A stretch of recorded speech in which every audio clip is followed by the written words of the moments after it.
Hi everyone, it's Ayesha here from God FM, and today I want to talk about what it's like to share your bed with strangers. Yeah, that's the way it feels when you're being stalked and hacked and tortured and terrorized, when your identity has been stolen from you by stalkers and hackers and torturers, blood drinkers, people who are pedophiles. So I was thinking about it, and I was talking about it on my WhatsApp group.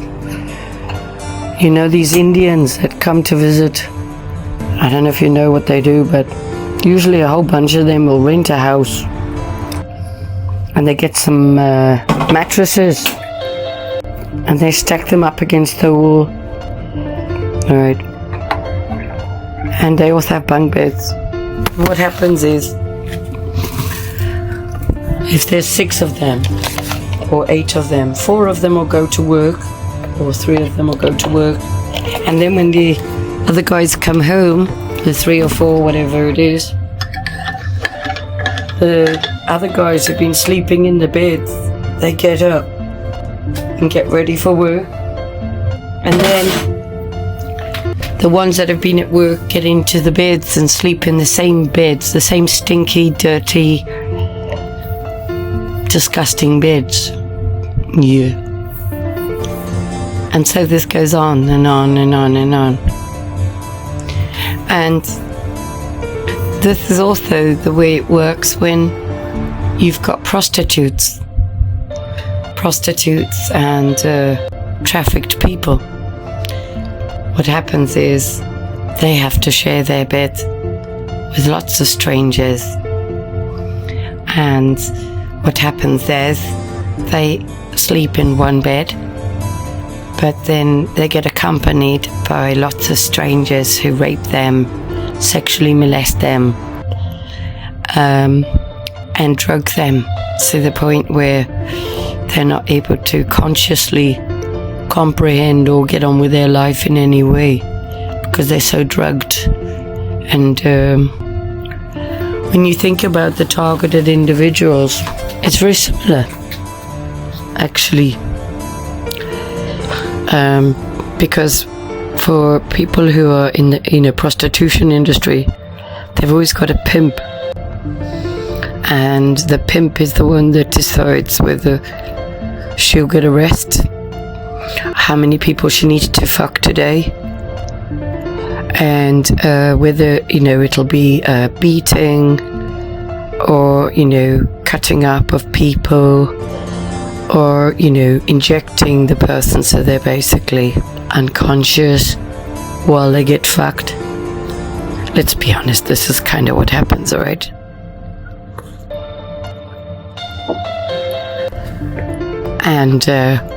And basically what I found is the psychopaths, they like to do it with people whether they're conscious or not conscious. Have you noticed that? Yeah. And it's like that with people who can't get anybody, but also with people who are happily married. They will go out and hire prostitutes and do all these things because they'd rather not give it to their wife at home, but they'd rather go and get it from someone else as a type of punishment or something. Don't know if you've ever been in a relationship like that, but it's interesting to talk about the psychological warfare that it is to be a trafficked person. So also with children, when they are trafficked, the stories I've heard is that they have to sleep in coffins and they've got to do all sorts of horrible things with adults. And the other thing I've noticed is with these same sort of people, they like to do witchcraft and all that as well. It's all a power trip. They will do it with somebody who's dead, and they'll do it with somebody who's barely conscious. And this is where they'll put something in your drink so that they can get their way with you, so that you're not conscious when they rape you.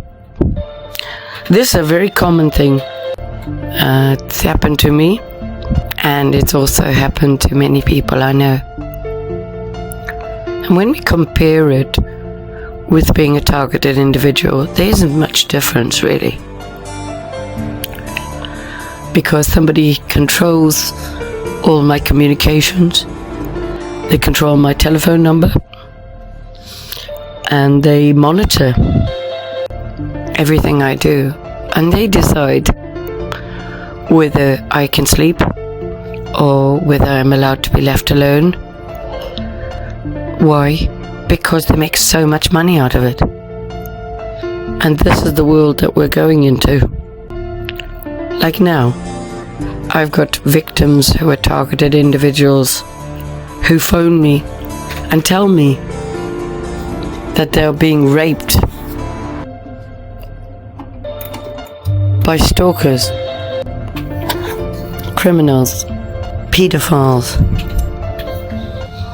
You know, I rung up the United Nations Human Rights Commission to complain about what's been happening to me. And the lady on the phone, she was so astonished. She didn't know whether to believe me, I think. She just said, "No, that can't be true." And I went, "Yes, it is. This happens to me every day." When I was going through the fact that someone else has got control of everything in my life,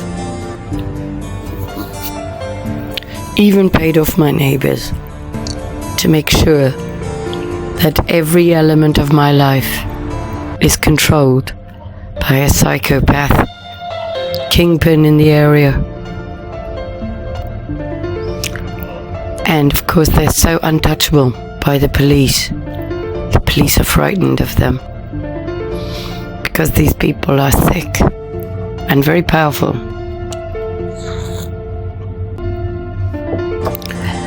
But you know what I was thinking as well is, when all the psychopaths get power over all the people, there's nothing left, is there? Because what you're left with is a bunch of psychopaths, a bunch of victims, and then you've got the ones that are paid off to participate in it. And there's no one to come and help the victims. This is where we are now, if you're listening to me. Plus also, because the pedophiles and the blood drinkers who like to do these kind of things and eat people, and they put people back in the food chain, they also like to take organs from people. What they really like is the control. So for me, it doesn't matter what number I get. It doesn't matter if I've got Wi-Fi. It doesn't matter. They can control everything through the TV as well, through an aerial. They've gone to such extremes, you know, putting up aerials everywhere, hiring all my neighbors. Also, they can make out I'm crazy. And I've kind of just decided, well, that's fine. The destruction of my life is underway.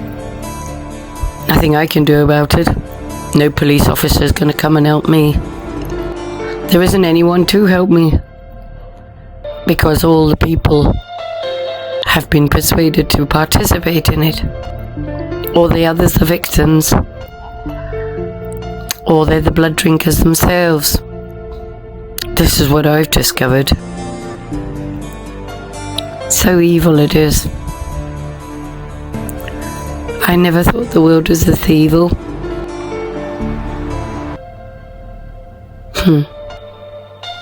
But this is the world we live in, by the way. Yeah. For me, it's really changed the way I look at everything. Very much so. I become very cynical.